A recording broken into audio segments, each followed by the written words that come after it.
جو نظام تعلیم جس میں سے ہم گزر رہے ہیں، یہ نظام تعلیم بہت عجیب ہے، بڑا ظالمانہ نظام ہے۔ جب تک یہ نظام تعلیم نہیں آیا تھا تو لوہار کا بیٹا لوہار تھا، ترخان کا بیٹا ترخان تھا، دکاندار کا بیٹا دکاندار تھا۔ لیکن اس نظام تعلیم میں اب وہ لوہار جو تھا وہ میکینیکل انجینئر بن گیا نا، اس کا بیٹا میکینیکل انجینئر نہیں ہے۔ اب اسے نئے سرے سے تعلیم حاصل کر کے اور ڈگری کی مہر لگا کر اب وہ اپلائی کر سکتا ہے ایز اے میکینیکل انجینئر، لیکن وہ باپ کا وارث نہیں ہے۔ اسی طرح اس کو ایک اور اینگل سے دیکھیں کہ یہ نظام تعلیم ہمیں کیا بنا رہا ہے، ہمارے اندر نوکری کی خواہش پیدا کر رہا ہے۔ اچھا، اور وہ نوکری بھی اگر گورے کی مل جائے، یعنی ملٹیپل نیشنل کمپنی کی مل جائے تو واہ واہ واہ واہ، کیا کہنا اس کے۔ 3 سال پہلے ملتان جانا ہوا اور institute of cost and management account میں سیرت النبی پر خطاب کا موقع ملا۔ جو صاحب مجھے ڈرائیو کر کے لے کے گئے انہوں نے بڑی دلچسپ کہانی سنائی۔ انہوں نے کہا جی ایک نوجوان گریجویٹ تھا اور نوکری نہیں تھی اس کے پاس، تو کہیں گورنمنٹ سیکٹر میں پی این کی جاب ملی تو اس نے اپلائی کر دیا۔ اپلائی کیا کیونکہ وہ گریجویٹ تھا، تو اگرچہ ان کا موڈ نہیں تھا، مجبوراً انہیں نوکری دینی پڑی اس کو، اور بایو ڈیٹا لیا سارا انہوں نے۔ آخری اس میں تھا ای میل ایڈریس، تو اس نے کہا کہ نہیں میرا ای میل ایڈریس تو نہیں ہے، تو انہیں بہانے سے اس کو آؤٹ کرنا تھا۔ انہوں نے کہا کہ نا اب تو ساری کرسپونڈنس ای میل سے ہونی ہے، لہذا سوری آپ کو نوکری نہیں مل سکتی۔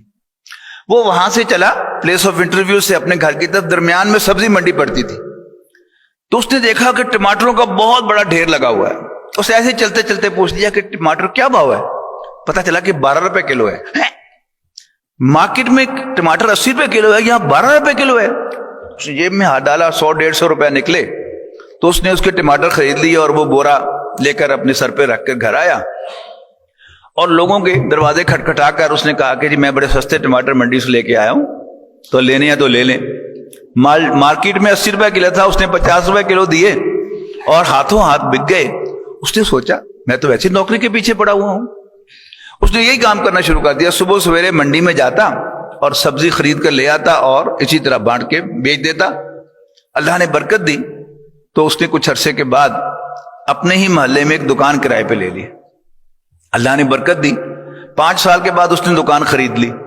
اللہ نے برکت دی تو 15 سال کے بعد اس نے وہ دکان ڈیمولش کر کے اس پر 3 منزلہ بلڈنگ کھڑی کر۔ انشورنس والے آ گئے کہ اس کو آگ لگ سکتی ہے، یہاں کوئی پھسل سکتا ہے، یہاں کو اوپر چڑھ کے خودکشی کر سکتا ہے۔ انہوں نے کہا پھر میں کیا کروں؟ انہوں نے کہا انشورنس کرو۔ وہ کیا ہوتی ہے بتایا؟ اچھا چلو انشورنس کر دو۔ انہوں نے بھی سارا بایو ڈیٹا لیا، آخری کالم تھا ای میل ایڈریس۔ اس نے کہا اگر میرا ای میل ایڈریس ہوتا تو پھر یہ پلازا نہیں بن سکتا تھا۔ تو اپنا کام اس نظام تعلیم نے جو ہمیں دیا ہے اس کو اس اینگل سے غور کریں، یہ ہمیں نوکر بناتا ہے، جبکہ اصل برکت جو اللہ تعالیٰ نے رکھی ہے وہ اپنے کام میں رکھی ہے۔